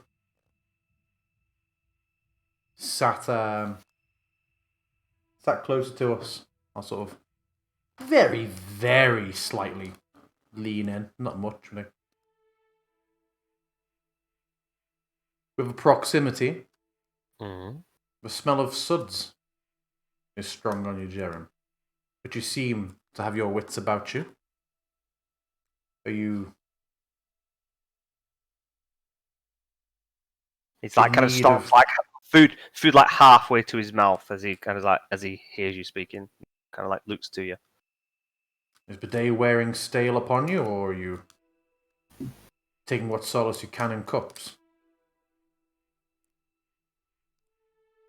Solace where it can be afforded, yeah. He just drops the food and just kind of like puts his hands in his head, and then kind of like quickly kind of like looks back up and just kind of like gives Espeth a smile. Never take out of her mouth though. She always comes first, all right? That much is clear.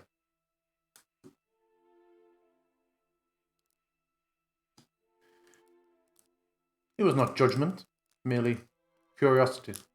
If we're to be travel companions, we need to never measure each other, yes? Yeah, of course.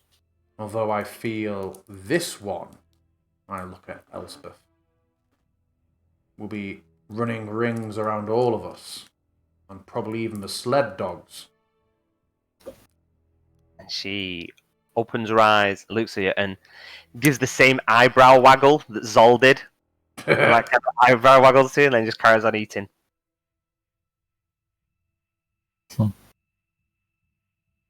And Jerem kind of like, he just like laughs at her. And you can see it, he's just like, you know, absolute doting on her, like just even when everything's kind of like really grim and, you know, just her being happy and smiling, he's just kind of like happy watching. He like just kind of stops eating for a minute, just watching her eating. DM, I've known you too many years. You're being a bit too heavy-handed with telegraphing that you're going to kill this kid. Whoa. I don't kill the children. You sometimes just let the children die. There is a difference, people. You know what you're signing up for. If you're going to bring up if you're going to bring some NPCs on a journey, you know that your journey's just got more difficult. Hey, them's the breaks, yo. I've got dark powers to bring her back. I'm waiting for like his wife to be like a 12th level barbarian. I'll be like, oh, just because it's Goliath. Yeah. And kind of like eating away, and then he he stops and says, if there's anything else that I can do for you now, or if there's anything you need, if you need me to, I can run any errands for you that you need doing while you said you're heading south, right? If there's anything you need ordering, I can run a message if you need it. How would you do that? You have horses? I mean, around town, I know my way around. I know where all the shops are. Spoke with people. I could, if you need any supplies or anything, I could get them sorted for you. Anything you need. I think for now we will be fine, but when we come to requisition supplies for heading in either direction, it sounds like an area of expertise we will certainly call upon. Indeed. Gives a little proud smile. Where would we be finding you in the future? If need be. Yeah. I mean, if you can't see her running around the wagons, everybody in this coach house knows my little S. But if it's late or a strange time, then ours is the wagon that we're staying on. It's got a green and yellow canopy. The folks that own it, it's Chep and Ando. That's their wagon. Chep and Ando. Yeah.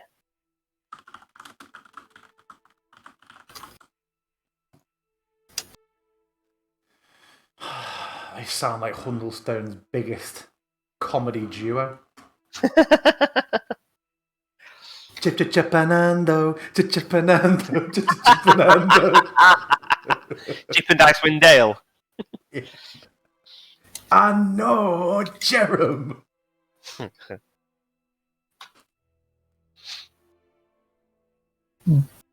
You can find me there at any time.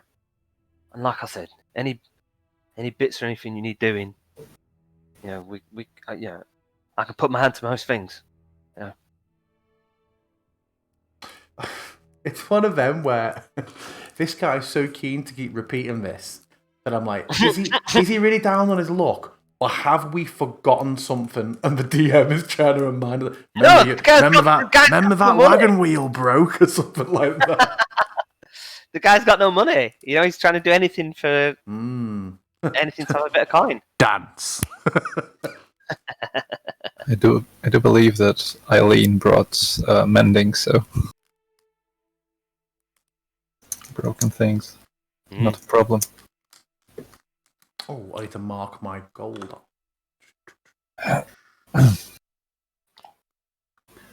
Well, I really appreciate the food, and he's kind of like halfway through his, Espeth is still kind of like, she's slowing down a bit. She is like, absolutely fine, but there's still like half, like 3/4 of a plate left, and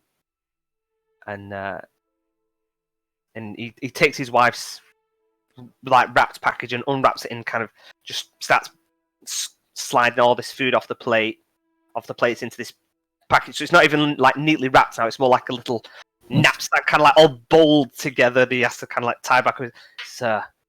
But it's been a long time since Arla has had a hot meal. So I don't want this to go cold for her. Absolutely. And come find us tomorrow. I'll speak to our companions about the prospect of you coming north of us. And I'll give me some time to think about business in town where we could use your services. It'd be handy to have a knowledgeable guide. And he has this kind of like little swollen pride in his chest of a man that now actually has a calling for once. Thank you, my lords, sirs. Thank you. Come on, let's go see Mummy. She kind of like sits up and looks at you both, and she holds this little bunny up and says, "Bunny says bye. Say bye to Bunny." Farewell, Bunny. Travel well. She goes, farewell, Bunny. Travel well. Like mimicking and then just nodding this bunny's face and then looks at Torelios and just goes, spring has sprung. And then just jumps off the table. He smiles. Go on, what you saying? That's a curious one. Just say to Gris. A well-natured child. Oh, yes. They kind of Espeth. Oh, call. They're And walking off. Yeah, she stops and looks back over. I will sort of pop. Just hold my lantern up for a moment. Scorch. No. I'll say. I will quietly to myself to say, dance. And out of the lantern will spring in the flame the form of what colour's Bunny? I'd say it's like I'd say he's like a dingy brown, but it looks like he's got like little hot spots of red, like he used to be a red bunny. Yeah. In the flames, a red bunny, but not an actual rabbit. Looks like a bunny will dance around and jump for a second with maybe dance with a little imp-looking thing like Zol for a few moments before they poof out, and I will give her a little smile and put the lantern back. Her face is just like in like disbelief. She's like eyes widen and then just breaks out into the biggest smile, and she's like looking up at her dad like, "Did you fucking see that?" And he's like just looking down, smiling at her, and like even he's like quite suitably impressed. It's like, I tell mummy. It's like, I'm telling mummy. You don't tell mummy. That's my story. I'm telling mummy. It's like, okay, yeah, you tell mummy. It's fine. He's like kind of got this big parcel of food. He's like having to hold with two hands against his chest, and he's like, thank you for your kindness. I'll nod. Turielish just goes, your daughter is a curious one. Peculiar child. It is. And they head on out. At least several days eating on that one. Yes, very wise of you. Yes, as Zol says from the kitchen. Fatten them up, I will. One bread roll at a time.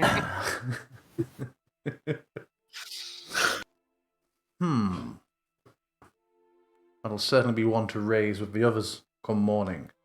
Yes. Well, I do believe that we have now all the more reason to expedite our Frostspirit business. It would seem that we are behind our...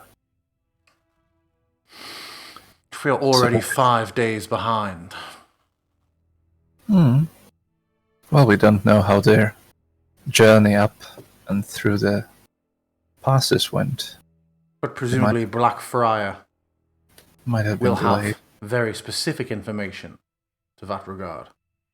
Maybe. So, do you feel we will need to also settle with that man? I feel that following a conversation with Blackbriar tomorrow, when everybody's around, because I'm not going to make decisions for the party, our priorities, despite of what I said earlier, may need to shift once more.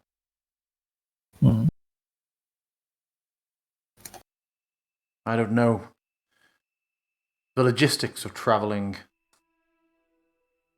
from here, but if there's any possibility that we could pay or convince Blackfriar to have his companions not meet. Oh, sorry, I would have conveyed to him that I think that Sribbits was being described. I didn't actually say that in character earlier. If there's a chance that we can make it so that these sleds do not appear for Sribbits and his companions, we could be able to cut them off. Or at least catch up to them. And if that is the case, then I fear that must take precedence over Frostbeard. But then at least we will never actually have to go into Icewind Dale for the rest of the campaign, and we can head back down and deal with Frostbeard. Indeed, yeah. For sure. Fucking got his bus cancelled. I mean, it was 4 or 5 days What ago. I say? I don't know. He might have been like, oh no, they'd have been on the sled 3 days ago. But yeah, a conversation would be worth having.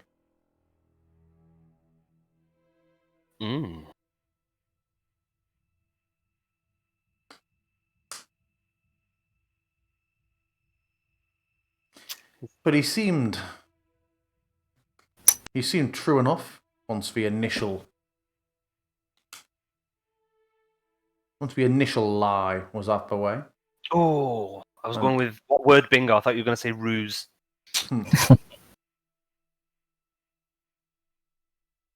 And the ruse itself was innocent enough. Yes, I don't fault him for that, I suppose. You think you have an insightful eye for this sort of business? Me? Oh. Trying to learn how to gauge everyone here. We're not exactly the most secretive of people when within our own. Indeed. Oh, I take a sip of my water and see how much food is left on my plate. It was also taken by the man. He emptied all your plates. Guys, sorry, allow me, please. Yeah, I mean, if you were picking away, you'd already started eating before he came, and you asked for extra large portions for them. So yes, sure. I imagine that you're near to polishing off if you were eating whilst all the time you were chatting. Oh, shit. What? How will that affect my... I've just realised, I don't know what effect we sort of actually have had on anything. When we leveled up, I've obviously applied all the features and rolled HP, but I never actually applied another level to my character. Ooh. I mean, you won't have any more... It's not a proficiency shifting level. No. So I don't think it actually would have done anything at all.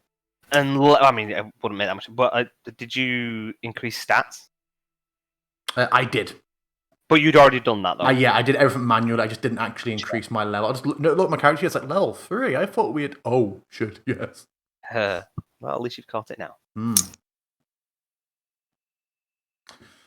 So, is there anything that you two wish to discuss further? Is there anywhere you wish to head? Anything you wish to do, or are you thinking that's where we're landing? I'm comfortable with us landing there. I feel like we've got something. I have nowhere else I want to go. If Trevelios does, I will happily go along. Obviously, DM has things planned because he did have a soundtrack loaded before called Carney Row. So I'm happy to do anything if he wants to go anywhere. But otherwise, I feel like we've got some good small talk there. A couple of NPCs, information that doesn't force us to make decisions on the plot, but will have excellent plot relevance that we can relay to the others next week or in 20 days. I mean, sorry, relay to Wan next time. What do you think, Trevelios? Yeah, I'm fine ending now. If we were to continue, I'd probably try to shift the conversation to Sir Chris, because he didn't speak about himself too much. Oh, I'm happy to keep talking if you want to. Cool. We'll say that little interlude with those guys appearing we're now into Act 2, where we find out about Sir Chris.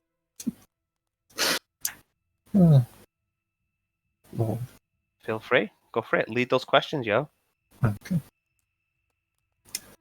The reason I also wanted to check my character sheet out, because for a moment I was like, what the fuck? I can't be right. 12 HP, and now I fucked something up on here. I need to... Oh, Oh no, wait. I was sapped. Well,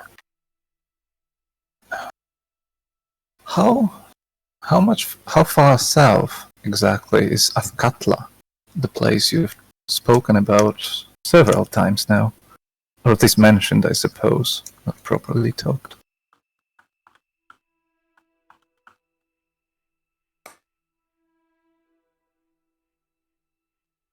It is. I'm trying to see what it's actually next to.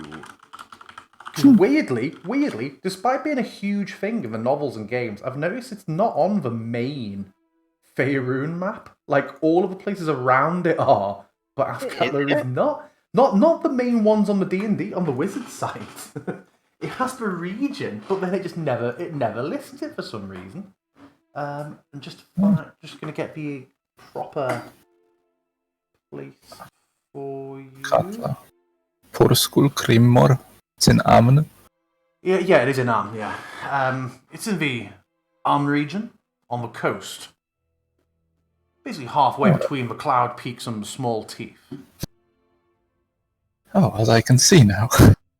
Oh, it's on your map. It's not on mine. Yeah. What do you mean it's not on yours? How's it not on? This is... I'll drop it in Discord. This is for me, on the Wizard site, their highest resolution map on the official Wizard site. It is Amn. The region is listed, but Athkatla is just not. Interesting. And it is basically on the Middle Peninsula. Yeah. If you have the 4, yeah, I think the one I've got might be from the 4E map, maybe. I got something like this via Google. It's the top peninsula then. Sorry. Yeah, that's the one I'm using. The one I've got is it gives you all the you get to it's like a Google map, so you can select one place and then select another one. It tells you how long it takes you to travel between them and stuff. Nice, that's cool. Yeah. Convenient. Yeah, I'll send you a link.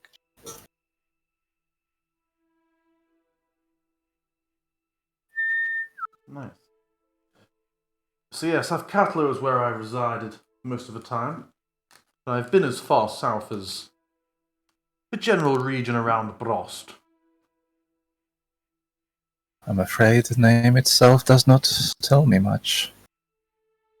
But it is far south, from what I understand. It is fairly Warmer far south from here. Warmer climates, then. Slightly. To the Sea of Swords. Pardon? To the Sea of Swords, as far as that. Beyond the Sword Coast, to the Sea of Swords. Yeah. It's still a temperate region. We're not getting to exotic climes. Well, it would seem then that you are the most traveled one here in the group. I mean, Lutetia has, by her own admission, come from another plane of existence. Well, yes, but then she doesn't know much about the surrounding area. I suppose. That too is true enough. She does seem to disregard the customs that apply here. Indeed.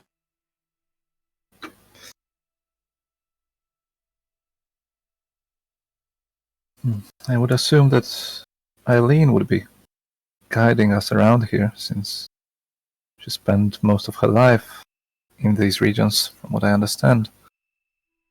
She seems to be lacking direction a bit. I do wonder. Do you know what her end goal is? Why she travels with us? Oh, not exactly, no. She seems to enjoy it fine, but whether there's something greater behind it, I'm not particularly sure. It is a bit of a mystery, I suppose. Well, as I mentioned before, I do owe her a lot, and I don't mean to pry on any point. I believe she would share it if it were pertinent to our business. And you are here on the orders of your superiors, I suppose? Or does it work differently in your order? It does work somewhat differently at my relatively junior rank. Did you choose this place then? Believe it or not, according to my backstory, for some reason I found Sika and Lutetia an excellent companion and decided we should travel together for some while because our goals were so similar. Our ideologies so matched. There may be a retcon in progress at some point, but yes, we're still in session 0, guys. We're still in session 0. I've travelled with her since, and having now encountered yourself and Eileen, and the business tying us all together, it seems a good investment of my time and my skill, and true to the ideals of the Order, to support you for the time being. I see. So you are there was no direct instruction. We are simply instructed to walk Faerun and be just and good in our dealings.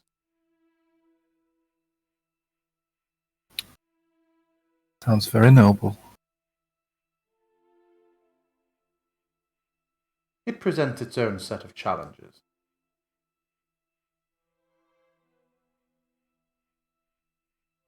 How have you joined the Order, if I may ask? Do you come from a family of knights? Such? I do not know. It was just my mother and I in Brost. Times were hard. She was an honourable woman who did the best of what she could with what little we had. And I no longer wanted to impose of forcing a second mouth to be fed. So as soon as I was able, I set off to find my place and find my way. And a ship later, I found myself in Afkatla.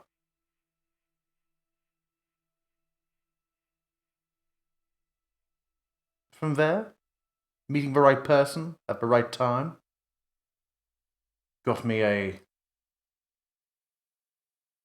apprenticeship, for lack of a better word, in the Order.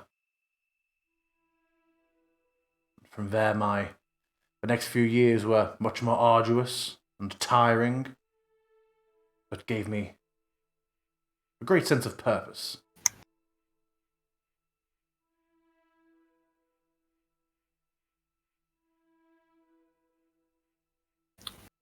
Yes, that would be very nice to have. I imagine. And how is she now, do you know? Have you helped her? My mother? Oh, yes. She has since passed. Oh.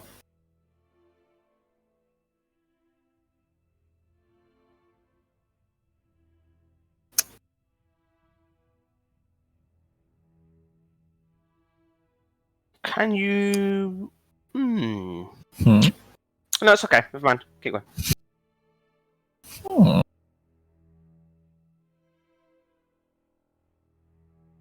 Sorry if the question was a bit too prying. He doesn't say anything verbally, but he gives you a bit of a slight shake of the head, like yeah, it's fine, sort of, half shrug. Sure. And I am curious, I suppose, is that lantern of yours a gift from the Order? Something else entirely? A gift from the gods, it would fucking seem. I don't think I have an origin for the land. No, hold on. Didn't I already say? I think you mentioned something about winning. Sorry, it. But yeah. I was going to say, actually, I think I'd won it from someone. Copper Coroner played Tails and won the lantern. Yes. I would have told you this, Trelios. I wanted him a Copper Coronet playing. Oh, Copper Coronet, yes. Yeah, Copper. I put Coroner, but it's Coronet because I'd made a typo. Yes, Copper Coronet. Yes, it might have been lost in all the chaos of our expedition to find Frostbeard, I suppose.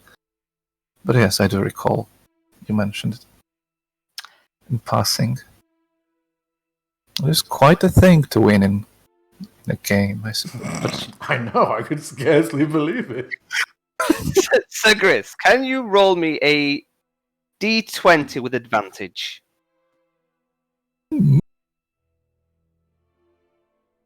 That's good.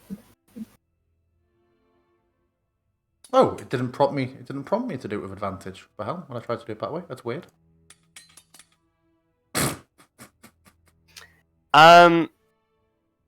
There is, listening to Sir Gris, Turelios, there is something about everything he's saying. There's an undertone of something that he's not saying. There's something not necessarily hidden. There's no anything that he says in particular that makes you go, well, that's bullshit. But there's something that just doesn't quite sit well. And I pull out the Nephiri's orb. Nothing personal, kid. No, I don't follow that hunch. Keep it to myself. Oh, sure. I thought you meant you didn't understand him. No. I follow. Mm-hmm.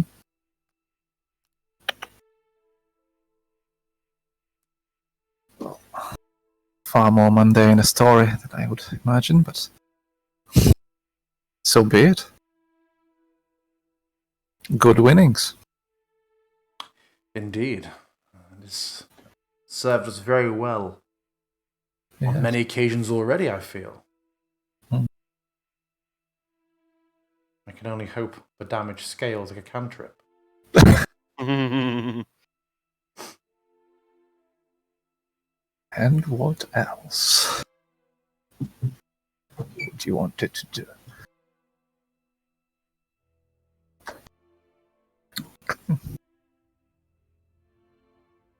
And I just take a slow sip of my water and keep my eyes fixed on Trelios. I don't feel harassed, but I am in the understanding that clearly the conversation has turned to me, and I am just keeping my attention focused on Trelios, waiting for any further questions. So, what I'm getting, sort of trying to a picture, it would seem that your calling has found you more than you have actively searched for it and found it. Would you say that? Repeat that. Sorry, it broke up a little bit. Oh, sorry. From what I'm getting from all your descriptions and trying to piece a picture, I feel like you've found your calling by accident more than were trying to force it, in a way. I would agree. Yes, it wasn't some great manifest destiny I stumbled upon. Simply an employment opportunity which sat well with my ideals. Interesting. Well, I imagine that might be my opportunity with Jarlaxle, you call the man? Jarlaxle. John Axel, indeed. I'm not exactly sure what his ideals are, but he does seem like a solid employer with perspectives. As I said, he is well known in certain circles. His employ, I imagine, would carry both risks and not inconsiderable benefits. Well, the risks we are slowly getting used to, I imagine, in this company.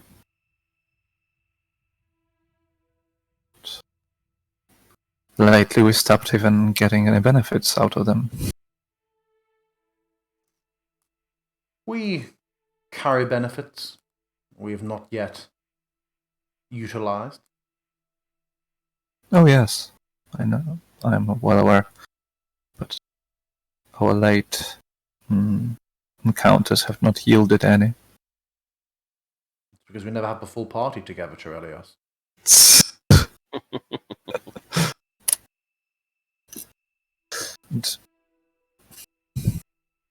Do you...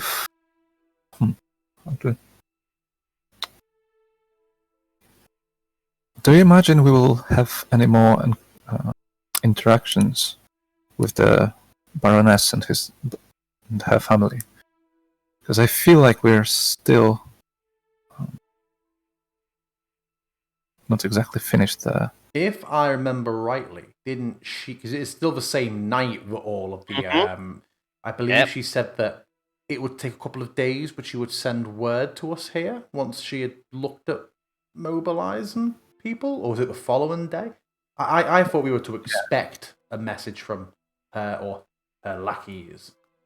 Yeah, if I mean the last I think was decided that she was going to be mobilizing the region guards. Yeah. So if you do not wish that to happen, they all just turn up like, okay, where we're going? Oh, sorry, we've done it. It's like, oh well, now we're here. Let's rape and pillage. That's a conversation. There's a few things I'm going to want to discuss with the group next week, which presumably is the morning. Okay, sure. Yeah, so let's drop it for now, I suppose. And it would be even more awkward if we decided to just go for the pass and try to catch Cerebids.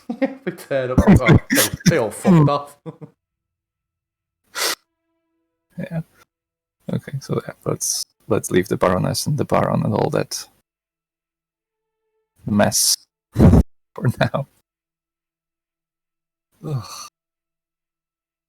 Well, I'm not sure if I have anything to breach right now. Well, that was a pathetic interrogation. You're just not all that interesting, I suppose. Yeah, I guess not. Just, some poor kid who turned knight. Yeah. Just make a more interesting backstory. Jesus. Not that. Of all the things you could have done. Well then. Seems like we're reaching a point where we know the things we wish to talk about with the group when they have reconvened. We have a few little threads here and there that can be pulled at on the morrow. If you guys feel that is a good place to wrap it up, then I think that is a good place to wrap it up. Yeah. Yeah, it's been over 2 hours, I suppose. Yeah, I think... give and take. Yeah, it was a nice little bonding session. Definitely, yeah. Then you finish off the last of your food, and as you leave the table, you see Zol. You've even learned the imp's name. Zol. Good night. Good night, and thank you. Wonderful food. What is on the menu for tomorrow? On the menu for tomorrow. And he kind of like scuttles into things. You hear this cluster out some pots and pans, looking through like cupboards and stuff, and you just hear baked oxen and poached eggs. Fantastic. I look forward to it very much. It's just baked grouse and cashew bread again. That's all we do. And then, On a fair evening to you. Yeah. Good night. Good night. And he carries on doing whatever he's doing. He seems well occupied in the back, given that there's no food to prepare. He is Making tomorrow's soup. Ooh. Yeah, so he is busy, occupied, and you head up the stairs, and there is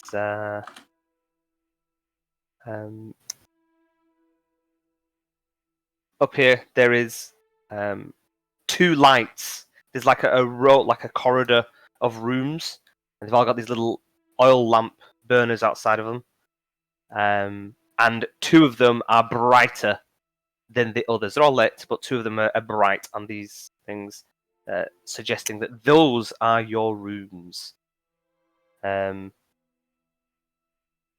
I will say that were four, because that would be presuming that Aggie, that Letitia and Eileen messed about with theirs once they got. So you can see that there's four that are still lit, all together, and kind of approaching. Both the two of your doors are unlocked to find your ways into your rooms. And that is where we shall leave it. Do we have a long rest for the night? Who knows? You don't know yet, do you? So wary of my 12 HP. Like, you can't just presume because you've reached a bed that you will get a long rest. What do you think I am? What kind of shoddy DM do you think I am? Yeah, say, just because you're Mr. We had night's sleep. Yeah, okay. Well, now I have the benefits of that. What I would like to have done in the night is, for fuck's sake, making me do retroactive maths. No. You said you're the one that said. On this occasion, yeah, but there's been so many others. So, yeah, we'll see. We'll see if you've had a long rest or not. But there's a good chance that you have, so don't worry about it. Well, thank you very much for a fun, impromptu type session, Chirelios. DM didn't really do it or bring anything, but yeah, he played the music, I suppose. Same track for the last hour and a half. What more do you need? I'm going to blow my soundtrack on just two players sitting. I don't know. We have the most fucking dramatic grabs ever. No holes in the What was it? Is it a Mortal Orchestra? There's like a really dramatic YouTube video music. You mean Two Steps from Hell? That was it. Yeah. It's like them having a roast dinner. Yeah, I downloaded their Foods to Dine too, but it's DIEN Dine too. It's just a full soundtrack of eating music. That's good. Heimlich's Fifth Symphony. Yeah. Yeah. So that was good. That was alright, that. Worked out quite well. Yeah. Lots of information. I hope there was lots of notes taking there. I feel like there is usually... I usually hear a bit of tippity-tappity in the background. I know you always bitch about hearing my tippity-tappity, so I did my tippity-tappity with soft little fingers tonight. Good. It's good to know. Right then. Well. Thank you, Nikki, for watching and commenting throughout. Thank you, if you ever watch this VOD back, Ron Weasley 1, who joined for about 30 seconds, said, "Hi, can I join the campaign?" and then left. So if he ever comes back, thanks, Ron. We were going to let him join as well. I know, yeah. You've missed your chance, Ron, if you do watch this. Yeah, he's going to watch it back to see what we said. Dear. And if you're watching Miss Aggie, fuck you. The bigger joke is that you think Aggie would watch it. No, it's. I don't think for a second you would. No, I don't even watch them. I really should do this to make some notes. When I started the session, and you're like, oh man, I can't remember what the imp's name is. Oh, what was it? It was like, I don't know. Did we find it? I was like, good, because I can't remember whether I told it you or not. So yes, I should probably. Well, I imagine we won't be having any 20-day gaps again, so we should be fine for remembering things week to week. Indeed. Apart from when I go on holiday all the way through the next few months. That's fine. I don't care because I'll have your dog. Yeah. You're gonna play D&D with my dog. Oh my god! Yeah. Yeah, boy. Right then, kids. Thank you all for watching. Until next time, www.themadcartographer.com. For all the maps you've seen tonight. I'm actually, given we've finished earlier, I'm going to go and now set up Shimmer Shines. Nice. That Jade Temple isn't from Candlekeep, is it? That's just part of the that's just what Stefan made the other day. So good. It is good. So pretty. I like it, yeah. Excellent. Goodbye, everybody. Goodbye, Nikki. Bye. Goodbye, Nikki.